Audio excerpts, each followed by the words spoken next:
Our team coverage of the guilty verdicts against former Cuyahoga County Commissioner Jimmy Dimora and co-defendant Michael Gabor continue. Dimora and Gabor are both in custody tonight after the jury's verdicts were read today. And Leon, the decision came more than 2 months after the county corruption trial began and nearly 4 years after the FBI started looking into possible government corruption. Today's developments all started late this morning when the jury told the judge it had reached a verdict. Within the next half hour, the guilty verdict started coming in for Dimora, found guilty of 33 of the 34 counts against him. Gabor, facing 8 counts, was found guilty of 7. And about an hour later, despite protests from their attorneys, Dimora and Gabor were led away in handcuffs. With 37 counts, numerous charges, and sentencing still ahead, there is a lot to dissect in this case.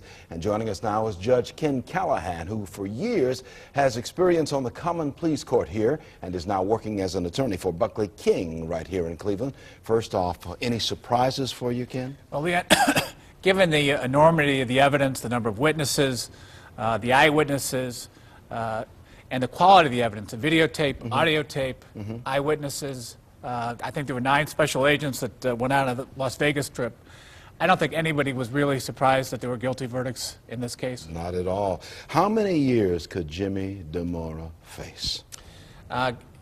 There's going to be a complex analysis that will be conducted under the federal sentencing guidelines, looking at criminal history and offense level. The fact that he was convicted of the RICO count will very measurably enhance the potential sentence in this case. I think the sense on the street is he's probably looking under the guidelines at a sentence north of 20 years. Yeah, north of 20. Unless he cooperates and gets some kind of a reduction based on that. You're a former judge here in Common Pleas Court here in Cuyahoga County. You're an attorney with Buckley King right now. Do you think that they're going to try and make an example out of Jimmy Dimora? Well, Leon, the fact that he's a public official, he was in a position of trust at the time that these acts were now found to have been committed.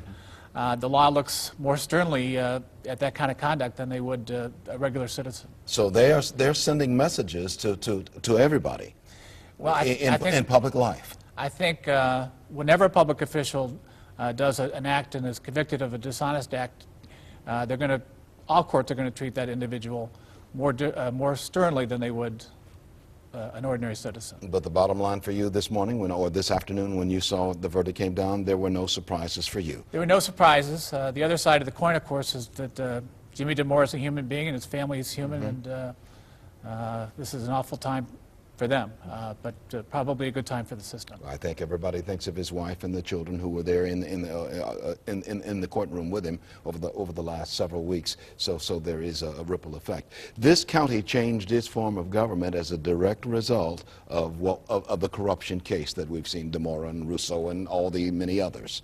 It's absolutely transformed the way that public officials in this county conduct business. There's no question about it. Okay.